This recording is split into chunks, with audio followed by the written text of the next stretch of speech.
What's going on, guys? Welcome back to the channel. Welcome back to yet another video. If you guys are hanging out with me for the first time, please consider subscribing to that channel.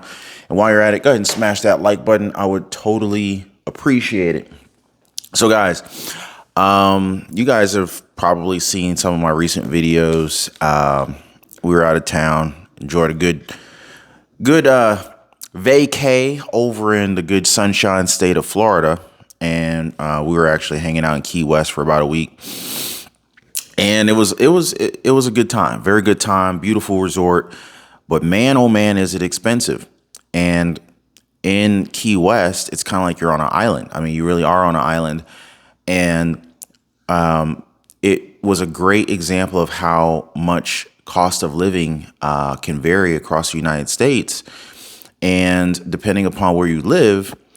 Your cost of living could be very high and it could be very low. For example, if you happen to live in Key West, your cost of living is going to be quite high. We went into several stores that we have here where I live, which is about 1,000 miles away from Key West. And there's a significant difference in price of just regular everyday consumable goods. And I mean, like, we went into Publix. And items that we would normally get for like $5, like, for example, bread and eggs, milk. What else do we buy in there? There was a lot of other things that we just know on a regular basis are like $2 and $3 less expensive where we live compared to there. So cost of living is clearly it's a factor in your ability to build wealth. And this is why a lot of people are so behind the 8 ball right now, especially the middle class. Definitely doesn't have to be that way. And I get a lot of people asking me, Ron, what do you think about Schd? What do you think about this stock or that stock, Apple stock, Verizon stock, Nvidia stock, Microsoft stock, Google stock, Tesla stock, all these different stocks, right? So I wanted to share something with you guys today because I think that this is going to be really helpful and insightful to you. So the first thing I want to do is I'm going to go ahead and pull up SCHD's stock, and I want to go over some things with you guys because a lot of people don't know this. And I'm also we're going to make some comparisons. And I'm going to have you guys tell me what you think about this when you see it. And it may change your perspective on investing.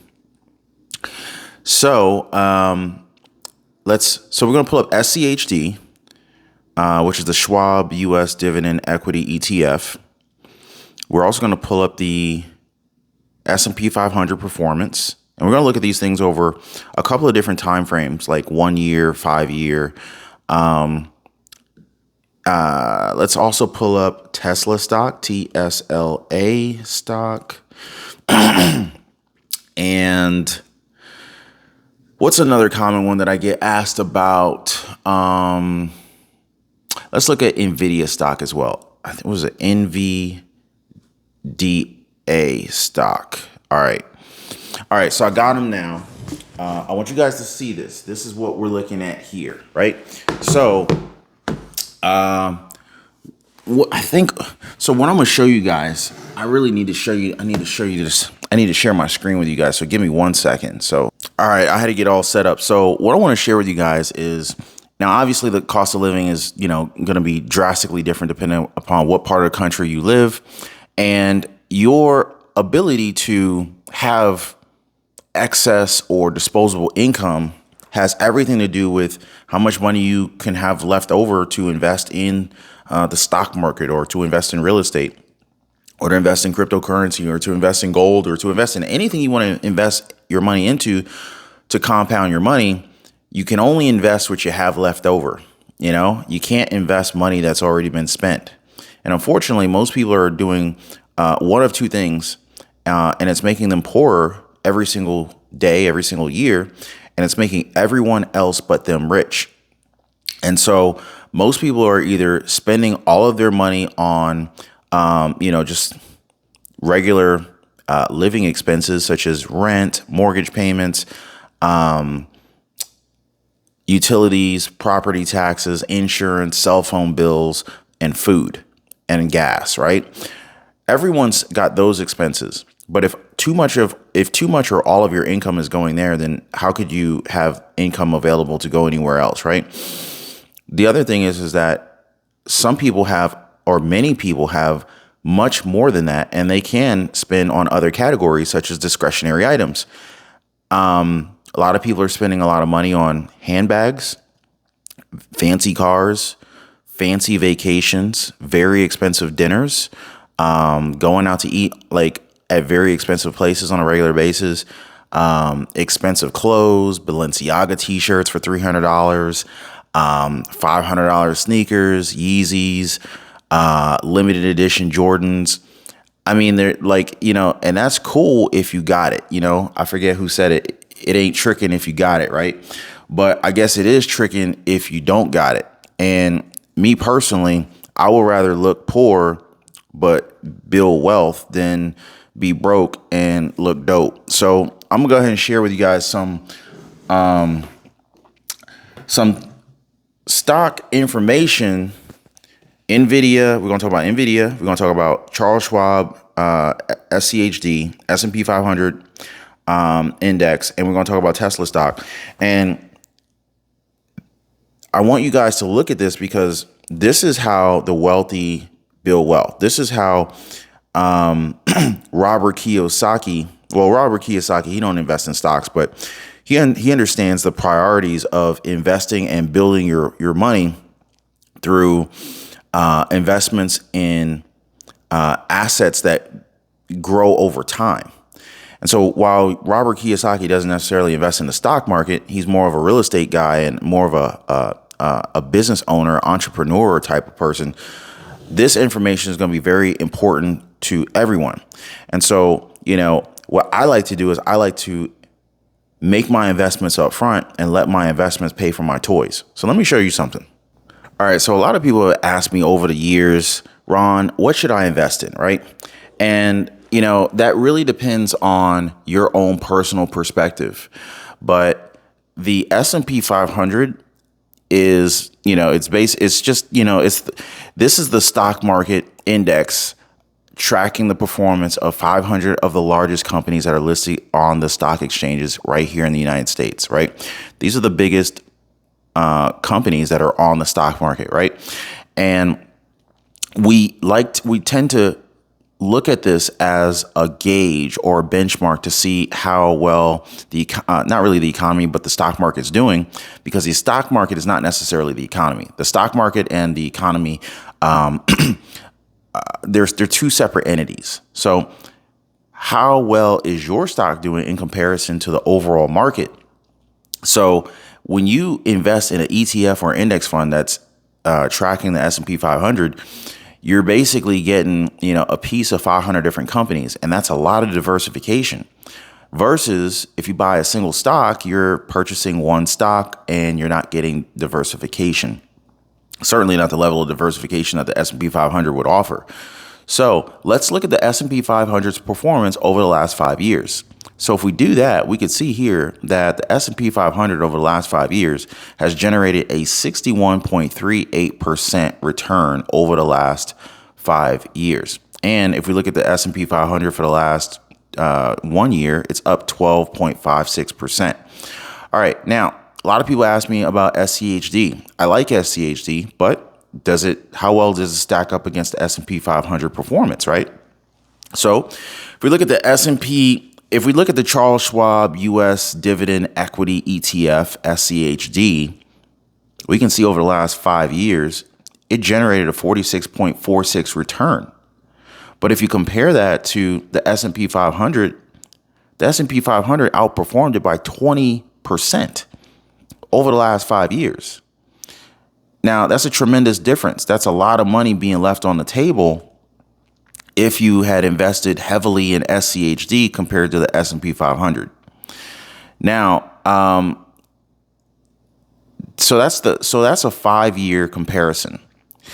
If we look at the S&P 500 over a 1-year time frame, how did it perform against SCHD? Well, 1-year time frame, 12.57%. If we look at SCHD, 2.65%. That's a huge difference. Like you basically didn't make anything with SCHD. Now, I will say that the big difference between the two is that SCHD does pay a dividend. Now, unfortunately, here on this chart, it's not showing the dividend yield. The S&P 500 dividend yield is not being shown here either. So let me go ahead and pull up another Let me pull up another site that would actually show the, what do you call it? The SCHD dividend yield. So let me get that for you. All right, guys. So if we look at this particular S&P 500 ETF, this is the Spider portfolio, ticker symbol SPYV. We can see that the dividend yield on the S&P 500 is sitting here at 1.88%. Now, if we look at the dividend yield on the Charles Schwab ticker symbol SCHD, the dividend yield is 3.44%. So it's definitely got a much beefier dividend yield, which is great, but it doesn't make up for the fact that it's down. It underperformed the S&P 500 by 10 percentage points in 1 year. Like the Charles Schwab SCHD, it generated a 2.65% return in a year, compared to the S&P 500 generated 12.62% in the same time frame. So, even though the dividend yield on SCHD is like 1 point, maybe 1.25 percentage points higher, it's not making up for the fact that it significantly underperformed the S&P 500. Now, let's look at another one. Tesla stock. Over the last 5 years, it generated a 1,000% return compared to the S&P 500. S&P 500 over the last 5 years generated a 61% rate of return. So clearly, Tesla destroyed the S&P 500 in terms of performance over the last year, but you had no diversification, and there was a lot of risk. All right. Now, if you look at Tesla over the last year, it lost 5.77%. And you got to look at reality, guys. If you look at the S&P 500 over the last 1 year, it gained 12% compared to Tesla losing 5% in the last year. So yeah, Tesla can have explosive growth, but it can also carry significant downside risk. And if you have all of your eggs in one basket, then if that basket, something negatively happens to it that's catastrophic, you could get wiped out. So you got to keep that in mind. Now, I'm not saying don't invest in Tesla. I mean, certainly Tesla is a great company to invest in, as long as you do your own homework, do your own due diligence. I'm not a financial advisor. This is not tax advice, or this is not investment advice. But you got to look at the fact that, if you just have one thing, it's like a one-legged stool. If you lose that one leg, you out the game. NVIDIA, ticker symbol NVDA. Let's look at a 1-year chart for them. So a 1-year chart, it destroyed the S&P 500. It generated 159%, 160%. This is real-time data, so it's going to constantly be fluctuating. But yeah, 160% in the past year compared to the S&P 500 generating 12% rate of return. Clearly, NVIDIA is onto something, and they have destroyed the S&P 500's return. So do you just pile all in and buy a bunch of NVIDIA stocks? I wouldn't do that, because, just like what we saw with Tesla, it can go the other way. And if it's the only stock you have, then, it's not a good place to be if things are looking bad. Now, obviously, if things are looking good, you could probably become completely wealthy and never have to work another day in your life.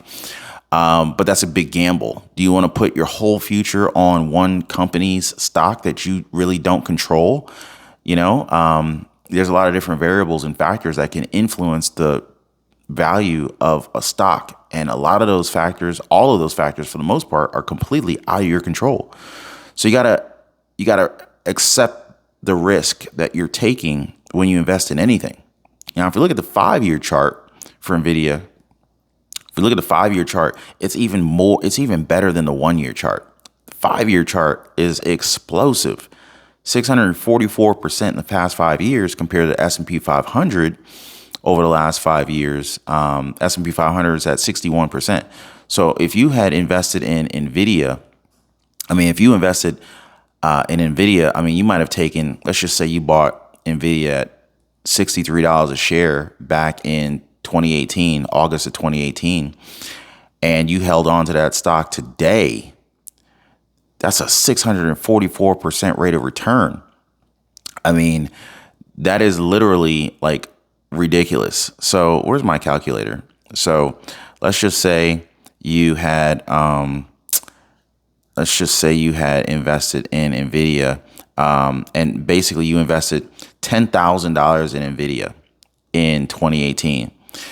Your $10,000 would have turned into like $65,000, $64,000 in 5 years. Turning $10,000 into $64,000 in 5. If you put $100,000 in there, you would have turned your $100,000 into $644,000 in a matter of 5 years. That's literally more. That's making more money per year than what most people make in a year going to an actual job. And that could have been done in a passive setting. That could literally have been done by simply investing in certain stocks. Now, of course, like I said, you're going to take on some risk. So what do you do here? Well, I'm not going to tell you what you do here, but what I would do is I'd be looking at these different stocks. I'd be looking at the upsides, the downsides. I'm looking at the beta. I'd be looking at how much of a swing do these stocks tend to have, and do these stocks pay dividends? Now, what you can consider to take some of the risk off is there's different options available when you own stocks. Like maybe you sell covered calls. Maybe you sell puts on the stock.